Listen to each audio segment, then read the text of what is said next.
Starting a business?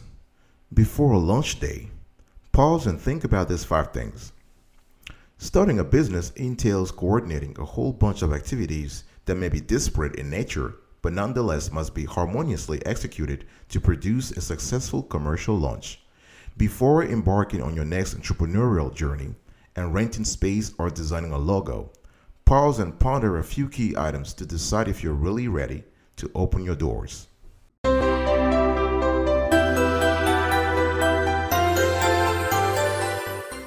Welcome back, folks, to another edition of Sweetie Kiwi. I'm doing fantastic today. I hope you are doing as great as I am. And if you are, please go grab a cup of coffee or tea or a vodka and let's roll. I want to give a quick shout out to our millions of viewers in America and Canada. And number one, understand your future customers. It's very important. You want to understand the clients who are the potential clientele you have there before you open shop, right? It helps you understand what products to sell, what services to provide. It also helps you understand things like marketing, how you need to promote your new business, and the kind of business plan, business model that makes sense for your industry and your niche. It's very important. So you need to don't get in business and start researching your customers. You want to know them. You want to understand them beforehand. Right now, the United States Small Business Administration says that basically you have about 2/3 of businesses go out of bankruptcy. They actually file for bankruptcy in the first 3 years, and a lot of that has to do with the fact that they haven't done research beforehand. Right, so you want to establish a clear idea of your customer profile, knowing exactly what they're doing, knowing exactly where to shop at, their behaviors, their interests, right? And you can do so through various ways. If you have money, you can just commission a company, a market research company, to take care of that. If you don't have the cash but have the time, you can use online free tools. You can examine overall trends online. You can learn about your competitors. You can understand how local customers shop at their stores.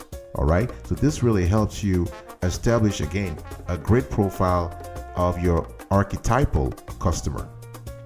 The second thing you need to do after understanding your customers, your future customers, that is, you want to craft a business plan. Now, you have to understand that every startup should start with a solid business plan, right? Why? Because this is a document that not only helps you sort of clarify and crystallize your own goals, your own objectives when it comes to the business. It is also a very relevant document when it comes to financing, right? When it comes to funding, when it comes to borrowing, when it comes to seeking money from angel investors, from family members, or whatever it is. A business plan just make your business appear serious, right? Now, this is a blueprint for how you want to build and maintain your company, right? So, a great business plan should include things like what your company does and what differentiates you from your competitors.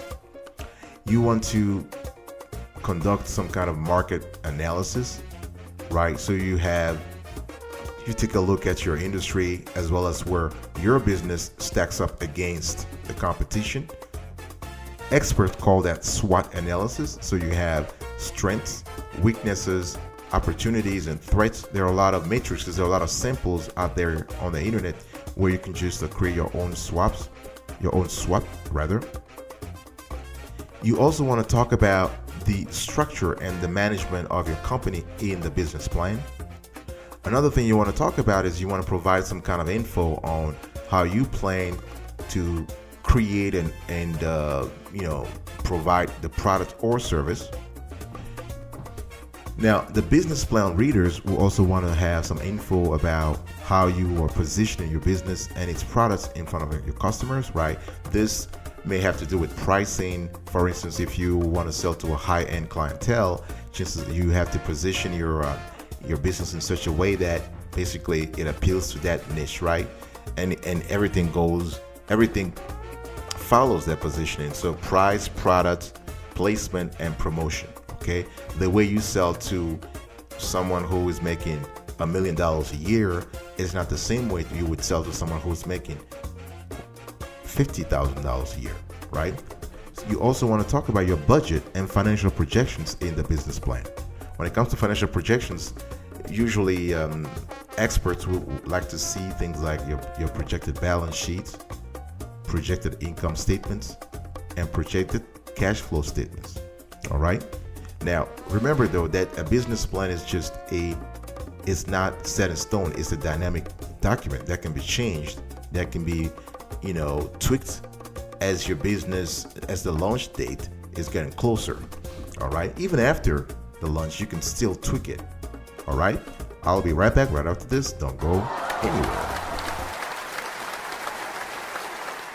Welcome back, folks. So I'm still here talking about how to start a business and what the things you have to do before you launch the business in earnest.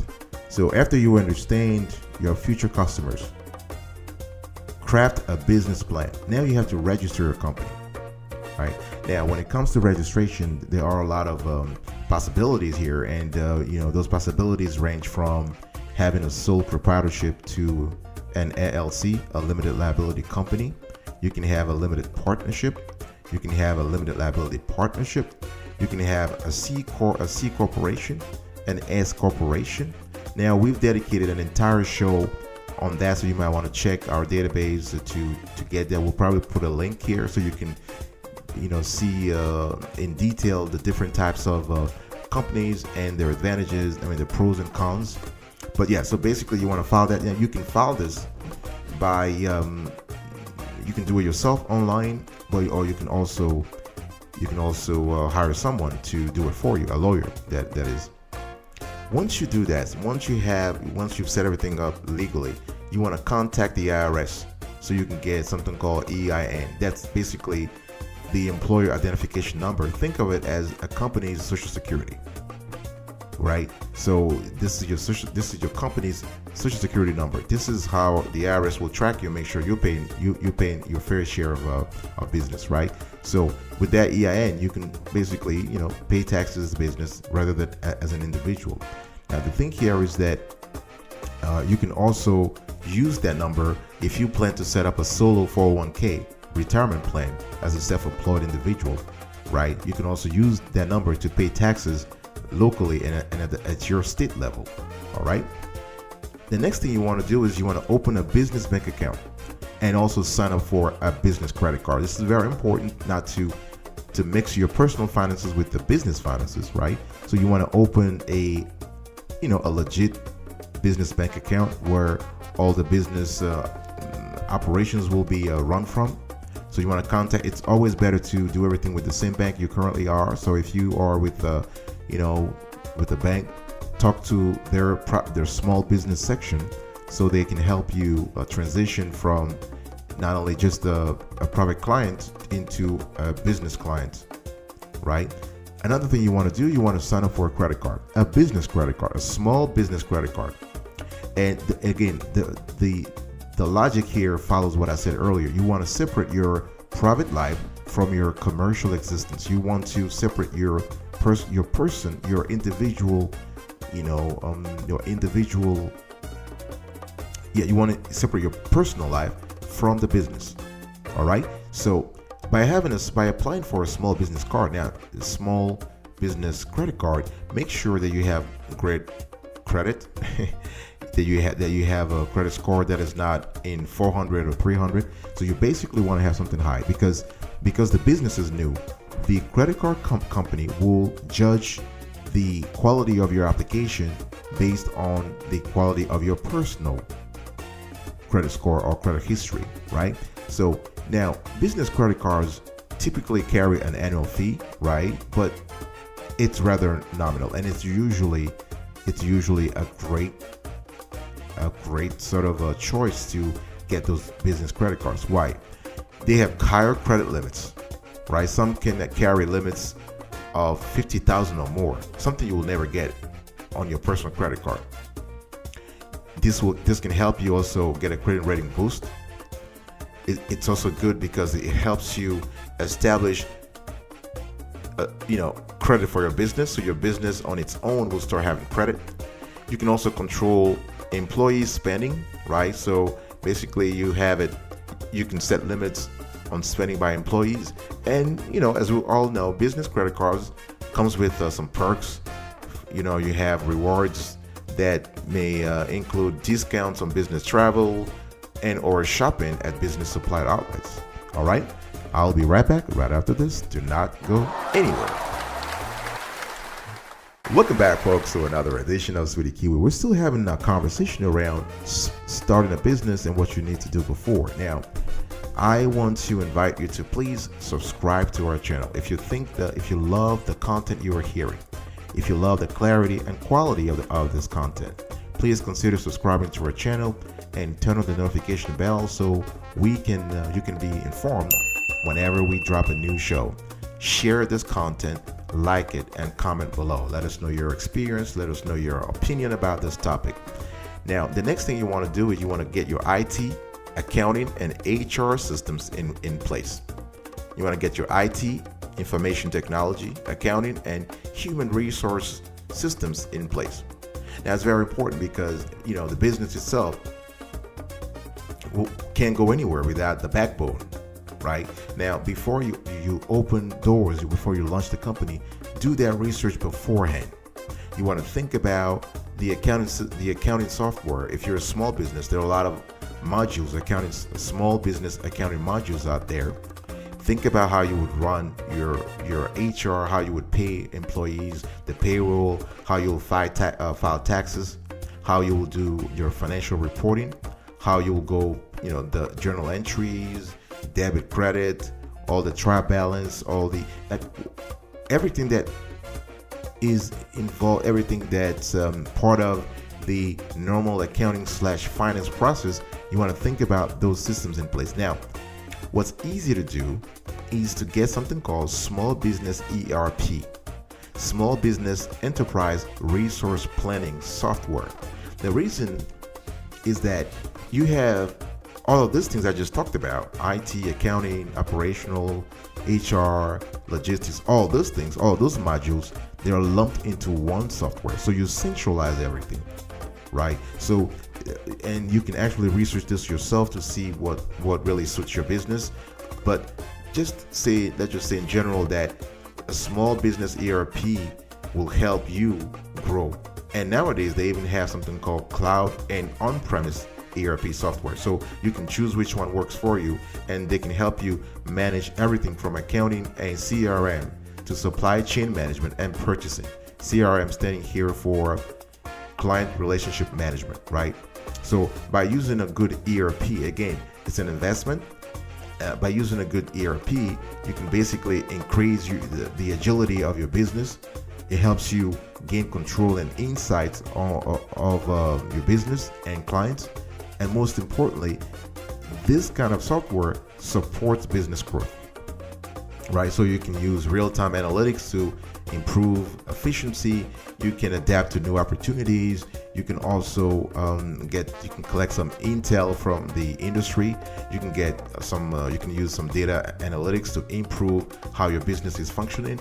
A whole bunch of benefits. Now, again, if you Google ERP, small business ERP, you can actually have more info about that. Now, the last thing you need to do before launching here, you need to actually hire a few key pros. You need some experts in specific fields. All right, now I'm talking about you need a lawyer. So you need a lawyer to help you do everything from compliance, getting the proper licenses and permits, to helping you file your company's registration. You need a lawyer to also help with things like contracts. You want them to help you write your new employee manual. You need experts in accounting, taxes. Now you can get a CPA for that. A CPA stands for a certified public accountant.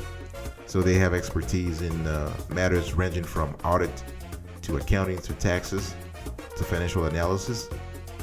So you also need someone who has some kind of expertise in compliance, also in business development, in marketing, somebody who has experience in product management, in sales, account management / client service. And also you need office managers. Now, remember, everything depends on your particular business idea. This, what I just gave you, are just general info. It's just general info. One person can perform one or more roles that I've just listed. You can have a lawyer taking care of compliance, taking care of what else? Yeah, taxes. Yeah, you have tax lawyers who are there also. You can have a marketing specialist taking care of business development and doing sales, right? So it's up to you to see how you can bundle all those tasks there. Now, it's good to think about those tasks before launching your business, which is why I'm just, citing them here. I'm just giving you that list here. All right, I'll be right back right after this. Do not go anywhere. Welcome back, folks, to another edition of Sweetie Kiwi. We are about to wrap up today's conversation here, and I really want to thank you for listening to us, for being here with us. And here are the 6 things you want to think about before launching. Understand your future customers. Craft a business plan. Register your company. Open a business bank account and sign up for a business credit card. Get your IT, accounting, and HR systems in place. Hire a few key professionals. All right. Now, here is today's call to action. In every show, as you know, we like to give our viewers and listeners a call to action. And today's call to action is pretty straightforward. Before you launch, or while you're thinking about launching your business, think about the message. You want to develop a powerful message. You want to fully understand the market, and most importantly, you want to focus on the customer, and you want to provide a solution, not a product or service. You are providing a solution. So you need to understand the customer's pain point, problem point, so you can provide a solution. Think also about start small and growing, right? Don't try to get everything ready before starting. You can start small and grow. And after doing the SWOT analysis I spoke about, you can understand your own strengths, your skills, the time available, the resources you have access to. You want to surround yourself with advisors and mentors. They may have nothing to do with the business, but this is part of expanding your own network. So think about expanding your own professional network with advisors and mentors. All right. Thank you for listening to me, and I will see you next time. Before and until then, remember, stay marvelous.